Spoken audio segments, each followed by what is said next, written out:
ನಮ್ಮ ಅಣ್ಣಗ ನನಗೆ ಮಾತಿಲ್ಲ, ನಮ್ಮ ದೊಡ್ಡ ಅಣ್ಣಗ ನನಗೆ ಮೊನ್ನೆ ಹೋಗಿ ಹೆಂಗೆ ಬಂದಿರಿ ಸುಮ್ಮನೆ ಇದ್ನಿಲ್ಲ ನಾನು. ಅವ ನನ್ನ ಕೂಡ ಮಾತಾಡಿದ ಅಲ್ಲೇ ಅದ ನೋಡಿ ಕಬೀರಪ್ಪನ ಹಂಗವ ಮನಸ್ಸಿಗೆ ಹಿರಿಯರು ಮಾತಾಡಬೇಕ್ರಿ. ನೀನು ಅವ ಸಣ್ಣ ಹುಡುಗನ ಬೋದು ಎದಕ್ಕೆ ಬಂದ್ರಿ ಇನ್ನ ಜೋಲಿ ಹೋದ್ರು ಏ ತಂಗಿ ಕಪಾಳ ಗಡ್ಡಿ ಕೊಟ್ಟೆ ಡಾಕ್ಟರ್ ವರ್ಷ ಹೊರ ನಾವು ಕಬ್ಬಿನ ಬೀಜ ಹೊಡ್ತೀವಿ ಅವ್ರು ಡಾಕ್ಟರ್ ವರ್ಷ ನಮ್ಗೆ ಹಾಕೋ ಹೊರ ಹೋನು ಒಳ್ಳೆಂದು ಕಾಲಕ್ಕೆ ನೀನು ಹಾಕ್ಬೇಕ ಖರ್ಚು ರೊಕ್ಕ 2,000 8,000 ಉಳ್ಳದು ಎಕರೆಕ ಹಿಡಿತೀನಿ.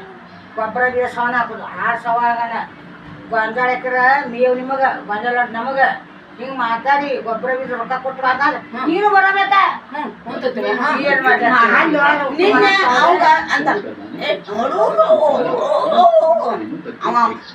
ಹುಡುಗರ್ತಾನ ಮನುಷ್ಯ ಏನಾರ ನೋಡ ಮನುಷ್ಯ ಕೂದು ಹಾದಿ ತಪ್ಪಿ ಮಾತಾಡುದಿಲ್ಲ, ಹಾದಿ ತಪ್ಪಿ ಮಾತಾಡುದಿಲ್ಲ, ಕರೆಕ್ಟ್ ಮಾತಾಡ್ತಾನ. ಸೋಪ್ ಮಾಡ್ತಾನ ಸೋಪ್ ಅವ್ನ ಮುಂದೆ ಇದ್ರ ಅಪ್ಪನಂಗದಿನ ನೀ ಏಟ್ ಕುಡಿದಿರ್ಬೇಕು,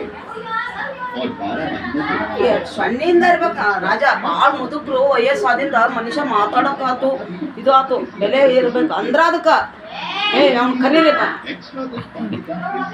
ಅಲ್ಲ ನಾ